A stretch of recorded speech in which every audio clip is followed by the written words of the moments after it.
Okay, great. Yep. Hi, everyone. Again, thank you so much for inviting me to this great conference.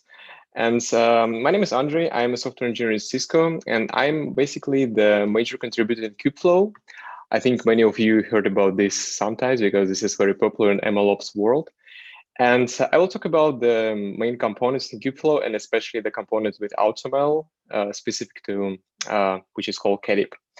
So let me just start my slides. So I think many of you just have already seen this picture, and on many conference Kubeflow contributors just represent this. So basically, all data scientists and many people who are doing with ML think that the major component of MLOps infrastructure is the ML code, but basically there are not. This is not the truth because there are a lot of different components which also should be implemented in infrastructure, such as like serving, data collection, configuration, feature extraction.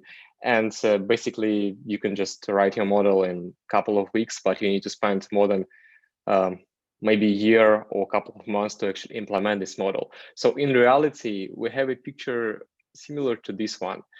And there are a lot of aspects that data scientists should know, and there are a lot of aspects that can be automatically enabled by them by using some open source frameworks or any other tools which public clouds can give you, which is regarding to serving, monitoring, analyzing, process management, which is very important for MLOps infrastructure.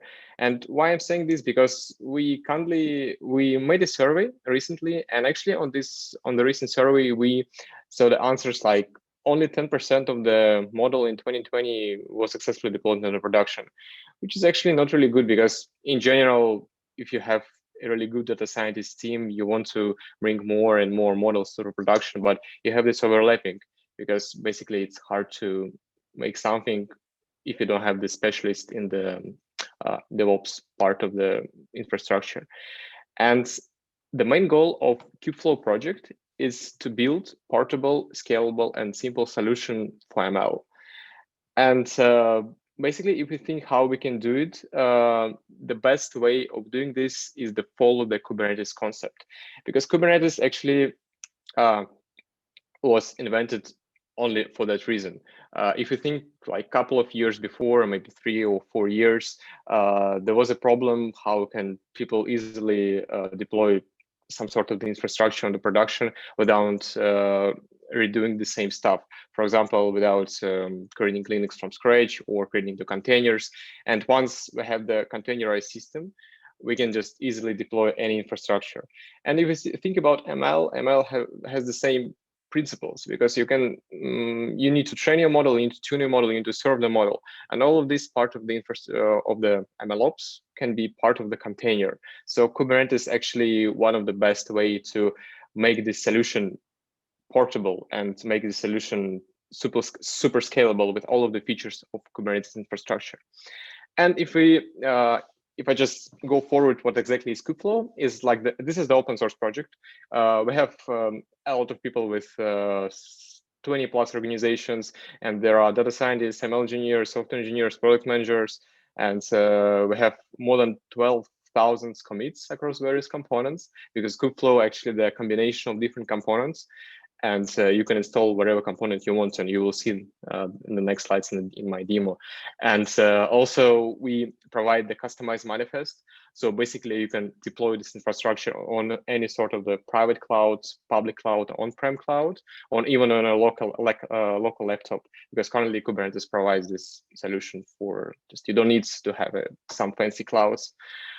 And also Kubeflow follows all the Kubernetes guidelines, which is similar to other Kubernetes open source projects. And because of that, solution is very portable, as I said before, and which is very important. It's super easy to scale. So you can start with your local machine and you can jump to the public cloud with 1,000 or 100,000 of GPUs. So this is the quick overview of the Kubeflow project. Basically, this is built on top of Kubernetes, as I said before. And on Kubernetes, you have a different sort of the public clouds, like GCP, AWS, Azure, or on-prem. And Kubeflow provides the different components to provide ML features. For example, you can use different ML tools like PyTorch, TensorFlow, Chainer, Scikit-learn. and Kubeflow provides an operator to perform distributed training for you. And for hyperparameter tuning for AutoML, Kubeflow has the component called Katib. For serving, Kubeflow has component called Katib serving. And for pipelines, Kubeflow has a component called like Kubeflow pipelines. So actually, if you think about the whole MLOps infrastructure, almost everything is covering under Kubeflow.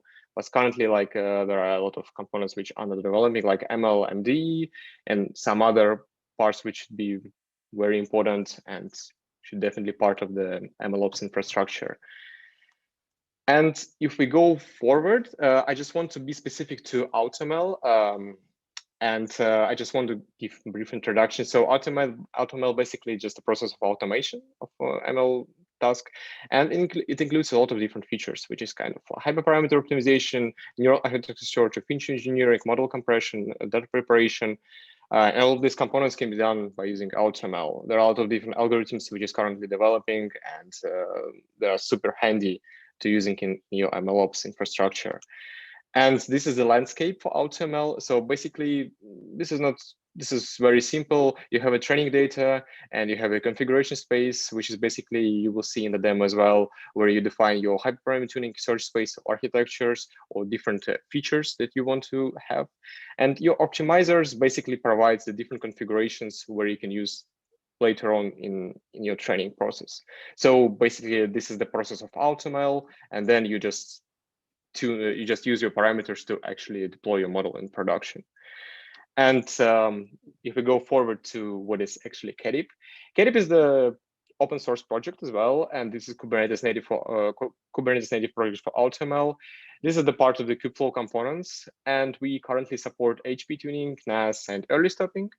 One of the main feature that we think in Katib, this is the because we built on top of Kubernetes, we agnostic to machine learning frameworks. So basically, you can tune your parameters in any sort of framework. So it can be TensorFlow, PyTorch, or because if you think about frameworks, like a lot of big companies, big vendors can develop new frameworks, and if you build a system which is agnostic to them, you can easily integrate them in your MLOps pipeline, which Katib can provide it to you. And also the cool feature that in Katib, you can orchestrate any Kubernetes workloads that we will see also in my demo. And we have a native integration with other Kubeflow components because this is the part of Kubeflow, and we need to make a really good connection between pipelines, notebooks, training operators, and all of the Kubeflow infrastructure. So basically, this is our architecture of Katib. It's also super simple. Basically, once you create your experiment, experiment can be YAML file or it can be the part of the SDK. I also will show you in the demo how it works. Our controller just take this experiment, it creates suggestion, and suggestion actually create the algorithm service. So basically, this is the service where AutoML algorithm is running. It can be any hyperparameter tuning algorithm or neural architecture search algorithm, and it can provide the hyperparameters, which also can be architecture. Also, we will see it later. And basically, the experiment controller based on these hyperparameters creates trials. And trials is just a simple one of the training job. So in the hyperparameter tuning process, one sort of the evaluation process is the one training job. So basically, you need to take your parameters, you need to train them, and you need to just send the evaluation results back to your AutoML algorithm. And AutoML algorithm provides new candidates, which is just cycle process. And after this process, it just provides you, in case of hyperparameter tuning, the best hyperparameters. So this is the simple example. If you're familiar with YAML, it's also super simple. You just need to define your experiment budget, which is the number of trials that you want to run in parallel and maximum number of trials. You also need to define your objective, which depends on your objective value in your training process. Algorithm can be a lot of algorithms that we support, like Bayesian optimization, evaluation strategies, random search research, and moreover, we support like NAS algorithms, which I also will show you later. And this is the search space. Search space can be, in case of hyperparameters, the set of different hyperparameters that you want to tune, and you just define a feasible space. In this space, the algorithm just selects the parameters which is the best for your model. And as I said before, because Katib supports any sort of the any sort of the Kubernetes workloads, you can specify any Kubernetes workloads here. So in this example, we specify job. Basically, the job will run our training process. But you can use TF job, PyTorch job, which is related to Kubeflow, any other, even Tekton pipeline, which is other open source project for Kubernetes, which is orchestrate pipelines. And also, I just want to give a quick update about the early stopping. We recently support early stopping in Katib, and which is pretty exciting. And you don't really need to do anything else with your current experiment. You just simply adding the early stopping parameters in your YAMLs, and that's it. So everything done by under the hood, under the Katib infrastructure. And this is super cool because you don't need to actually modifying your training code, creating another image for the early stopping. You can directly use it from the current images. Yep. So I think next I will just give a quick demo, which is also should be really exciting. I just want to ask, can you see my screen? If Michael, you can, it will be great if you can see. Yes, yes, we can see. Okay. Yes. Okay, great. And what about the terminal? It also should be visible, right? Yes, okay, yes, cool, we can cool. see. Yeah. So I think in my demo, I will show you 3 experiments. So the first one will be the just the simple Kubeflow pipeline, which will actually represent the whole end-to-end workflow of MLOps, which will have the tune, train, and serve step. And then the next step, I will show you 2 Katib experiments, which is also very exciting. So this is the Kubeflow central dashboard. You actually one of the first one who just actually can see the new version of central dashboard, because we didn't release the 1.3 version, but in 1.3 version, you will see the central dashboard. So this is also pretty new. So we can just jump directly to our notebooks. In this section, you can easily deploy new notebooks. You can add the name of the notebook. You can choose the image that you want to use. Also CPU, GPUs, you can allow access to the Kubeflow pipelines. But currently, I think we will use the notebook that I just deployed before. And I have already uploaded one version of the notebook that we will use for our end-to-end example. Yes, so as I said before, in this example, we will perform all of the steps of MLOps infrastructure. So first of all, you just need to install required packages, and you need to import them. So the first step in this infrastructure will be the tune. So basically, we just create the Katib task, and this Katib task is similar to what I just showed before in the YAML, but just in the simple Python object here. So basically, you define the experiment budget, you define the objective. We will just use the loss as the objective metric value here. We just need to choose algorithm, search space. We will tune only learning rates and batch size here. And you need to define the trial template, which is, as I said before, can be anything related to Kubernetes. So here it will be the TF job, which is actually running the distributive training. And next, you need to define the substitution part and the experiment specification. So the same parameters as the YAML, but using the Katib SDK functionality. The next step is just the step of the training. Before the training, we need to convert the results, but I will just explain this later. And in the training, we have the same, actually the same structure of the training process, of the training YAML, but we only use the best hyperparameters from the output from the previous task. So we just get the best parameters and just use them in the training job. And training job also running distributively using TF job, which is part of the Kubeflow training operators. And the step number 3 is just the serving inference, where we actually serve our model and where we actually try to make the prediction. Yeah, let's just run the pipeline. So basically here, you can find the steps from this pipeline. So as I said before, the first step is the tuning step, the second step is the training step, and the third step is the serving step. So basically you might ask me how the serving step know what is the model, how the model is trained. For that, we're using just a volume. So basically we deployed one volume, And this volume is sharing between two components on Kubeflow pipeline. You will see this in the graph later on.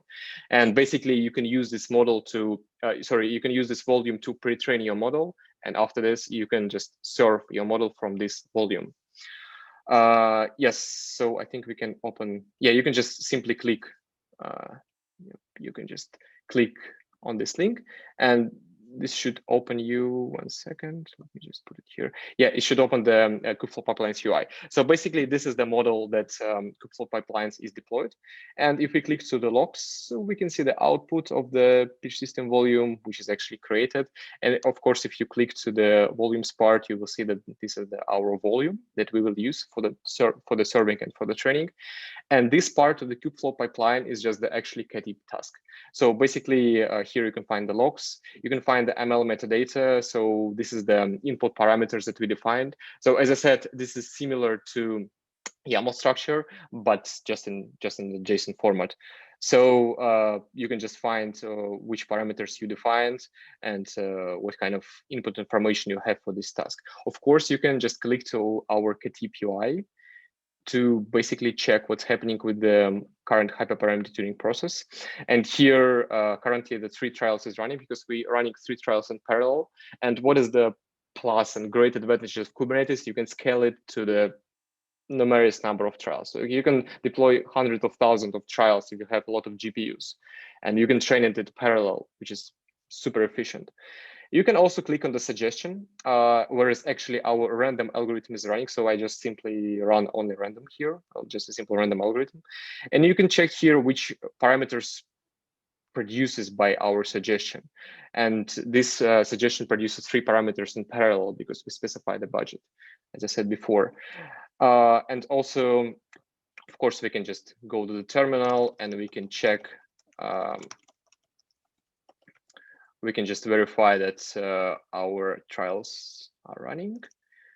Yep, so some of the trials have been already succeeded, but just to make it very clear, each trial is just a distributed training task. So basically, if we check the log, if we check the log from one of the training pod, oh, I think it's just already succeeded. Let's just take this one. So yep, if we check the logs, this is the training process. So basically, as I said, like suggestion produces parameters. We take these parameters and we create trials, and we create training process for each set of these parameters. And after that, just our controller decides which parameters are the best for our objective. And as we know before, we trying to optimize the loss value for our training process. So as you can see here, the loss should be should be less. And for this example, just simply define only 200 steps, which will not produce good results. But anyway, we can see the full workflow. How does it work? So if we go back to our UI and if we update the page, we can see that all of the trials have been succeeded, and the best value this trial is produced, and this is the best learning rate, this is the best batch size. And if we go back, of course, you can click to the view experiment, and the view experiment, you can also check what is the current optimal trial, which is specifically that I said before, which is the observation of this trial. And if we go back to our pipeline, let me try to update it as well. Yep, so the first task is finished. First task of our end-to-end pipeline is finished. And the next task, we need to convert these results to make the input of the TF job, because TF job is the also distributed training, but only with the best hyperparameters. So basically this conversion just take this JSON as the input and produce the output as the best hyperparameters from our trials. And also you can check the metadata, you can check the logs here, which we defined earlier in the notebook section, and you can easily just extend it if you want to. So you can do whatever pre-processing or post-processing you want to see directly in your Python script, which is great advantages of Kubeflow pipelines. So the next step after conversion, just creating the specific, just exactly training job, which we defined later on. And as I said, like this volume is used to convert model from the training step to serving step. So if we check the logs from the current training process, I think in this one. Yep, so this is the same process as you see in Katib, but again, with the best hyperparameters. So once this process is finished, we will create the inference. And of course, as I said, like you can define the different sort of the training step on your exactly training. For example, you know that to optimize your hyperparameters, you don't need to train your model for, I don't know, a couple of days. But for the actual training, you definitely can extend this time to produce better results. By the way, in this example, we just use a simple MNIST, like hello world example for ML. So it should be super straightforward if you just follow the Jupyter notebook that I created. Yep, so once this process is finished, our pipelines will create another task, which is actually serving task. And we using KF serving to serve the model. We also can check which input we are taking. So we're taking only model, the name of the volume, and we run this task after the training is finished. And we can also check some MLMD information. You can check the logs, and you can see once the serving is created, you can start to run the predictions. Yep, so in this step, as we can see, all of our pipeline is finished. So we can go back to our notebook. By the way, all of this is running on top of the GCP. So all of this infrastructure, notebooks, pipelines, and Katib, it's running in the same cloud. So for the prediction, I just simply use image from MNIST, one of the images, and this is the 9 image, and I just convert this image to the array and just putting in the try to predict what's happening if we pass this 9 image to our model. And as we can see, this is the correct prediction, which predict this is the 9. And this actually workflow represent the whole end-to-end infrastructure that you can use and you can easily scale. So the next part of the demo, I really want to show you a couple of Katib experiment, which is super exciting and which is related to Early's topic and related to NAS. So let me just submit 2 experiments. I just want to make it very fast that we have enough time to see how does it work. So I will submit 2 experiments. First is HP tuning with Early's topic, and the second is NAS. So I will start with NAS. So the main difference between HP tuning and NAS is produces the whole architecture of your model. So in the real world, in the ideal world example, you just simply have a system where you just sending the data set, and this system just produces the state-of-the-art model, which you can use in production and earn money. This is like the ideal way. So you don't need to have a team of data scientists. You just need to prepare the data set. And here we just use the ENAS. So I will not just go deeply to these algorithm details because just need more time to explain what is. But regarding to the experiment, the main difference is that we need to define the graph config. This is the same experiment as we see before hyperparameter tuning, but the difference is that we define the NAS config. We have a graph config where we define the number of layers of your model, the input sizes, the output sizes. So we have 10 classes, and we train this model on the CFAR data set. And also you define the set of the operation. So you can think that this is also like similar to the search space, but more related to the model. So basically, each operation, because this is the CNN model, we use the convolution operations. So you can define the different operations like convolution, separable convolution, or reduction. And each of these operations can have a different sort of the parameters. So again, the search space. And by using these parameters, algorithms understand how to construct the model. We will see it later on in the logs. Of course, in this UI, you can define the same parameters, but not using YAMLs if you're not liking the YAMLs, because I know that a lot of data scientists, they just hate the YAML files because yeah, you can use the UI to just simply follow the same steps as I described before, but from the simple forms. You can use the predefined templates for your trials. For example, I have a few of them. You have like a job, you can define the PyTorch job. So any templates that you want in this and in this form is super simple.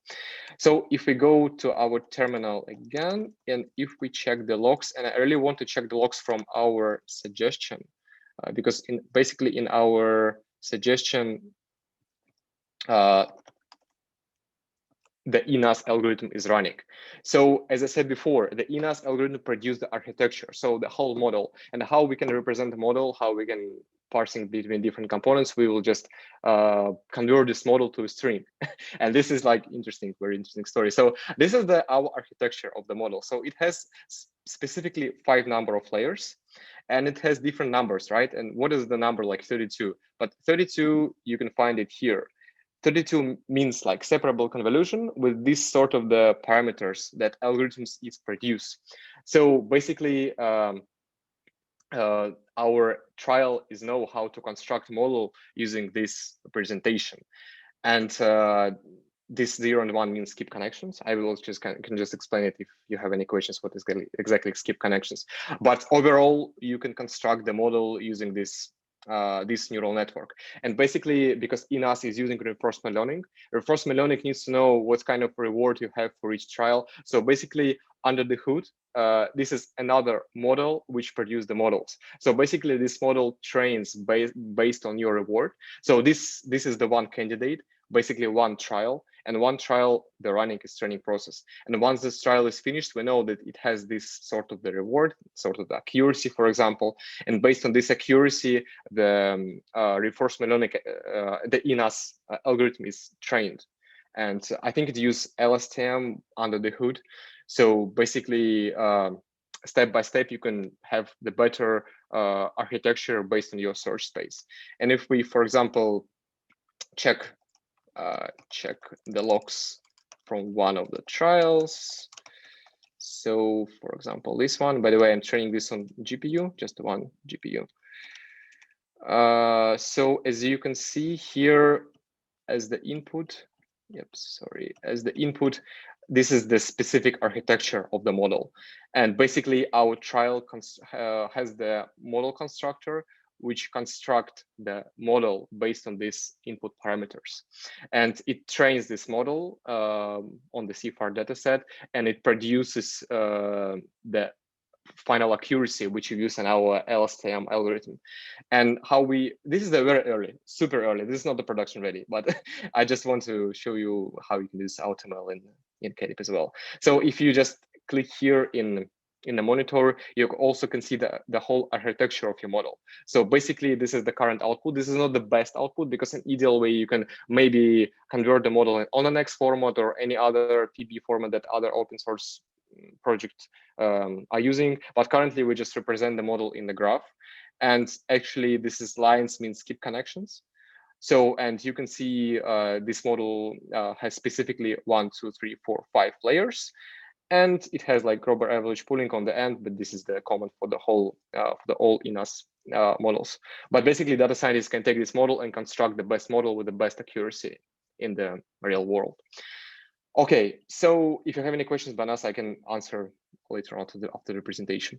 Regarding to our early stopping, so early stopping means yeah, I think I have like more time. So early stopping just basically stops your trial on the particular step once if the accuracy is worse than the median value. So basically early stopping is the techniques where you can save your compute resources on hyperparameter tuning jobs. And if we, for example, yeah, I think I will just can show it from the UI. So as we can see, this is the simple hyperparameter tuning job using the random algorithm, but under the hood using early stopping. So the trials with the good accuracy is trained. This is the metrics that we collected from the trials. So it's trained from the start point to end point, but the trials which were early stopped just stopped after a particular step, which can save a lot of resources if you think like in the ideal way, because you can avoid overfeeding. And you can use this in your infrastructure super easily and save GPU resources, for example. Yeah, I think, yeah, this also job is finished. You can see the visualization of the graph. You can see the different sort of the parameters. We tune learning rate and number of epochs here. And currently we support only medium stopping rule for early stopping. So as we can see, some of the trials were exactly early stopped. And so it has only 1, 2, 3, 4, 5 metrics, which is a normal trial. We have 1, 2, 3, 10 metrics. Okay, yeah, this is like 2 examples that I really want to show. And if you have any questions, we can just discuss after the presentation. So if we go back, I just really want to say that we are under developing, and our next step will be integration completely new UI, which will be super useful for our users. It will have the unify user experience between other Kubeflow components. We will have integration between other components. We also will fix the problem with the subject access review, which regarding to authorization part. And you can track experimented, like a lot of features. If you want to, I really hope that this presentation will be shown, but if you want to track the progress, you can also just check this link. And I really want to say that all of this definitely will not be possible without our contributors, because we are open source and we have a lot of people who helped to make this possible, because all of these are super new. We're like kind of researchers in this field, especially NAS. NAS is like very new for AutoML world. And also I really want to say that if you want to follow us, I really want to invite you to our working group meetings. We have our meetings every Wednesdays, 2 times a month, and you can check our calendar. You can check our meeting notes. You also can join our working group Slack channel, which is under Kubeflow organization. You can check our Dockers list, presentation list if you want to know more about Katib, because we are doing Katib, I think, from 2018, so it's almost 3 years. And also, if you want to contribute, which is super important, like we're welcome for any sort of a contribution, even the changing the documentation part. You also can read the developer's guide, helper guide. You can submit a new proposal, because AutoML is super huge aspect of ML, and we definitely want to support more features in Katib. And you can also check the roadmap, which is super exciting. And we really hope that we have enough time to integrate all of these features in 2021.